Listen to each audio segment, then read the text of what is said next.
सच है विपत्ति जब आती है, कायर को ही दहलाती है। शूरमा नहीं विचलित होते, क्षण एक नहीं धीरज खोते। विघ्नों को गले लगाते हैं, विघ्नों को गले लगाते हैं, कांटों में राह बनाते हैं। है कौन विघ्न ऐसा जग में, टिक सके आदमी के मग में। खम ठोक देता है जब नर, पर्वत के जाते पांव उखड़। खम ठोक देता है जब नर, पर्वत के जाते पांव उखड़। नमस्ते दोस्तों, स्वागत है आपका मेरे यूट्यूब चैनल में। और आशा है आप सभी लोग स्वस्थ होंगे, मस्त होंगे।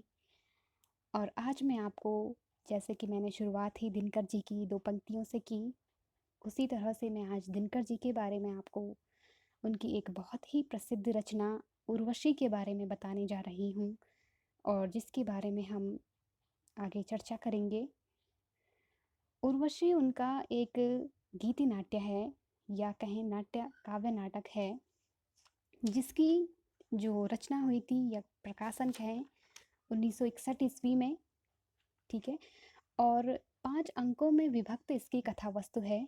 यह एक काव्य नाटक है। इसके महत्वपूर्ण जो पात्र हैं वो कुछ इस प्रकार से हैं, देख लीजिएगा। सबसे पहले बात करेंगे इसके पुरुष पात्रों की। इसमें जो सबसे पहला और सबसे जो प्रमुख कहें, या इस उर्वशी का जो नायक कहें, वो है पुरुरवा। ठीक है। पुरुरवा इसका पात्र है और वेदकालीन प्रतिष्ठानपुर के विक्रमी एल राजा हैं। और इस पूरी जो ये नाट्य काव्य है, इसका नायक है। दूसरे हैं महर्षि च्यवन, प्रसिद्ध भृगुवंशी वेदकालीन महर्षि हैं। आयु पुरुरवा और उर्वशी का पुत्र है। विश्वमना राज ज्योतिषी है। ठीक है। अब हम आगे बात करते हैं इसके नारी पात्रों की।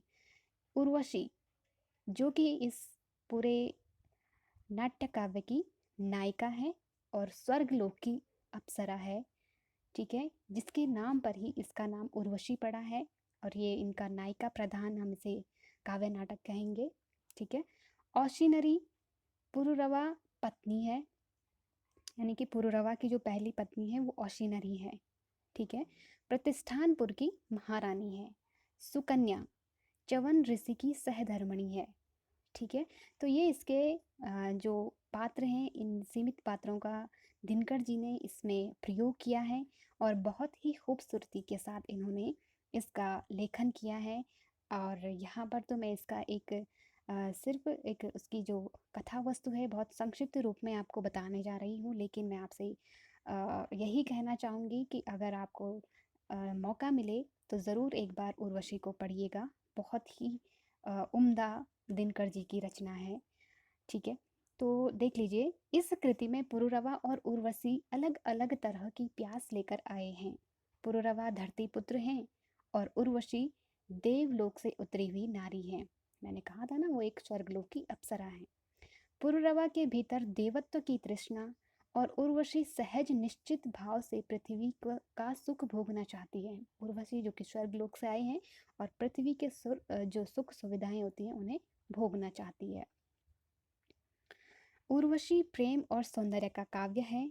प्रेम और सौंदर्य की मूल धारा में जीवन दर्शन संबंधी अन्य छोटी छोटी धाराएं आकर के मिल जाती हैं। प्रेम और सुंदर का विधान कवि ने बहुत व्यापक धरातल पर किया है। कवि ने प्रेम की छवियों को मनोवैज्ञानिक धरातल पर पहचाना है। दिनकर की भाषा में हमेशा एक प्रत्यक्षता और सादगी दिखती है, परंतु उर्वशी में भाषा की सादगी, अलंकृति और अभिजात्य की चमक पहन कर आई है। शायद यह इस कृति की वस्तु की मांग रही है। रामधारी सिंह दिनकर की महत्वपूर्ण कृति है। जो उनकी जितनी भी रचनाएं हुई हैं, चाहे वो कुरुक्षेत्र है, परशुराम की प्रतीक्षा है, कितनी भी उनकी महान महान कृतियाँ रामधारी सिंह दिनकर जी ने लिखी हैं, उनमें से जो सबसे प्रमुख है वो उर्वशी ही है। ठीक है। और ये एक गीति नाट्य है। इसे महाकाव्य की श्रेणी में नहीं रखा जाएगा, क्योंकि हमने देखा आगे कि इसमें 5 अंक हैं और महाकाव्य नहीं है, गीति नाट्य है ये, ठीक है। और इस जो रचना में वीर रस का उन्होंने प्रयोग किया है। राष्ट्रवादी जो दिनकर जी की राष्ट्रवादी भावना है वो इसमें प्रखर रूप से हमें देखने को मिलती है। और इस रचना के लिए उन्हें 1972 ईस्वी में ज्ञानपीठ पुरस्कार भी प्राप्त हुआ था। इस बात को आप ध्यान रखिएगा, 1972 में ज्ञानपीठ पुरस्कार प्राप्त हुआ था और ये एक उत्कृष्ट रचना है दिनकर जी की, ठीक है। तो ये था हमारा छोटा सा परिचय दिनकर जी की उर्वशी के बारे में। आशा है आपको अच्छा लगा हो, और यदि अच्छा लगा तो प्लीज़ लाइक, शेयर और सब्सक्राइब करना ना भूलिएगा। और साइड में जो बेल आइकन दिख रहा है उस पर प्रेस कीजिए, ताकि मैं आपको इसी तरह से छोटी मगर महत्वपूर्ण जानकारियाँ समय समय पर देती रहूं और आपको उसकी इन्फॉर्मेशन पता चल जाए। तो मिलते हैं अगली इसी तरह से एक अगली इंटरेस्टिंग वीडियो में। तब तक के लिए अपना ख्याल रखिएगा और थैंक यू।